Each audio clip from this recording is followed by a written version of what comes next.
Okay, let's talk about where modes come from. Now, this will be a little bit of a break from music theory. This is just kind of a little history lesson, but it's kind of fascinating to me, and hopefully to you. So, let's talk about it. The church modes are old. They go way back. They are older than the major and the minor scales.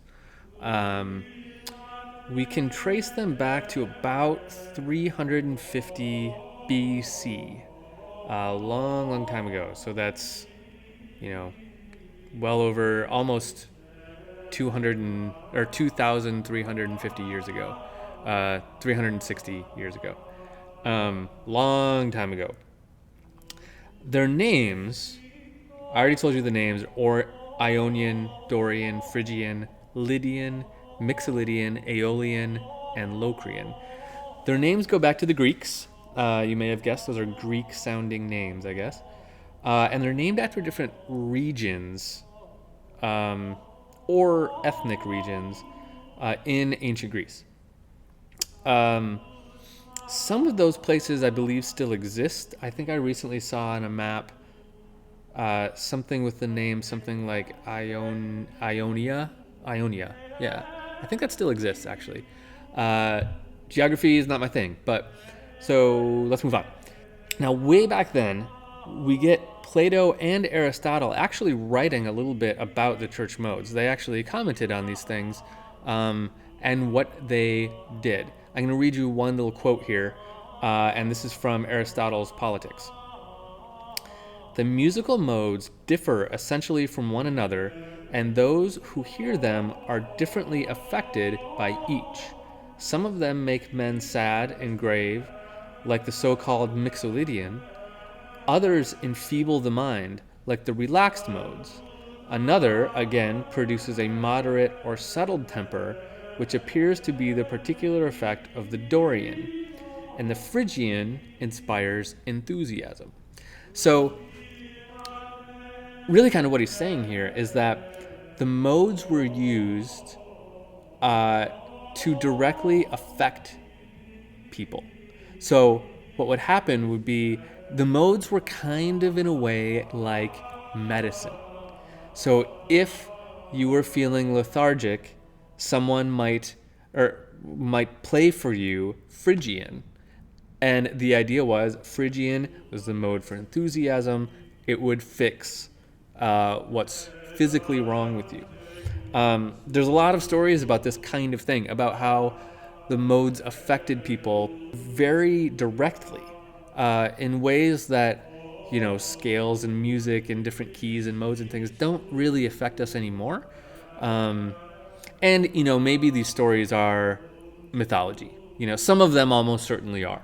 There are all kinds of odd stories about, how the modes were used to build the pyramids and all these things that are, really mythology, but some of them might be factual. One of my favorite stories about this affect with the modes is a story about there was a king who had his army was about to go into battle, and he called up the court musician and said, "We're about to go into battle.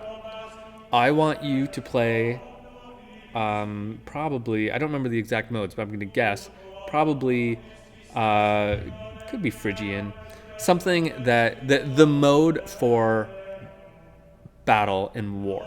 There's one mode that supposedly enrages you and gets you ready for battle, right? So the king says, "I want you to play that music in that mode for the troops to get them ready for battle." But the musician screwed up. So what the court musician did, he accidentally played music in a mode that was not intended for riling up the troops to send them into war, but instead was intended for to be played for adults before certain adult activities. Let's just say a very amorous kind of mode. He played that for the troops instead. My guess would be that would be Lydian, but so the troops didn't do so well. They obviously lost the battle because they were preoccupied with something else, and it was a bloodbath. This is just one of the many stories about how these modes affected people back then. Now, you might argue that it could be true that modes affected people that powerfully back then because they were much more sensitive to it because they weren't hearing music all the time like we are in our society. So in our society, we're like always hearing music. So perhaps our senses towards these kinds of things have dulled quite a bit. That's one argument for it. That's a whole other can of worms that we're not going to go into. Anyway, so ancient Greeks, they have the modes. Now, we don't really know historically if what they called the modes is the same as what we now call the modes. The names are probably kind of jumbled from where they were, and what notes are what is probably a little different. There's some historic things that went different. But let's jump ahead about 400 years, and what's now happening in the early Christian church is that all music, and actually art in general, but music is being associated with different events in the Christian tradition. So there's music for this kind of service, there's music for that kind of service, and particularly in like a mass and things like that. So the modes get used to be kind of the thing that differentiates the different church services. Because pretty much all music back in this time was run by the church. The church kind of had a monopoly on music making and definitely music writing at the time. So we had music like this that you're seeing on the screen. This is chant, and this music that you're hearing. This is kind of how it was notated. It kind of looks similar, right, to what we're looking at. There's only 4 lines, and there are these little squares, but you can kind of see a flat symbol. You can see some other stuff. I'm not going to go into how to read this. It's actually fairly complicated, but this is kind of an early predecessor to our kind of notation, and it uses modes. So what they're doing here is showing, yes, you're singing all of the pitches, which we could call, for the sake of argument, the C major scale, but then this one is altered, and that gets you to a certain mode, something like that. So the church kind of adopts all the Greek modes and makes them for specific events, which is why they get called the church modes. At that time, I believe they didn't use the Greek names. They used just kind of, they called them mode 1, mode 2, mode 3, etc. I don't know at what point we went back to using the Greek terms. Probably not until like the 1900s or so, I would guess. Like much, much later. But bring us way forward into modern times.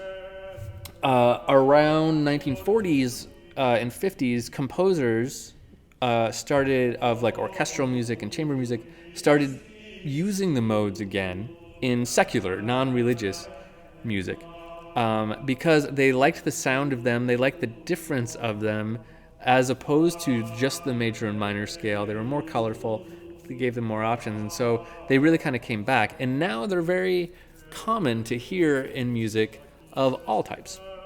So that's why they're still relevant to us. They're not just a historic relic from Gregorian chant, you know? But whenever you hear Gregorian chant, the odds are you are probably hearing them singing in a mode. So that's kind of the quick history lesson. One other interesting thing is that there is one mode, and I always like to tell this story because all my students kind of perk up when I say it. There's one mode that was considered kind of like the devil's mode. This is the bad one, the one you don't play if you're in a church setting. Of the church modes, this is the one that got you burned at the stake, or more commonly, I've read, your head chopped off for playing this mode.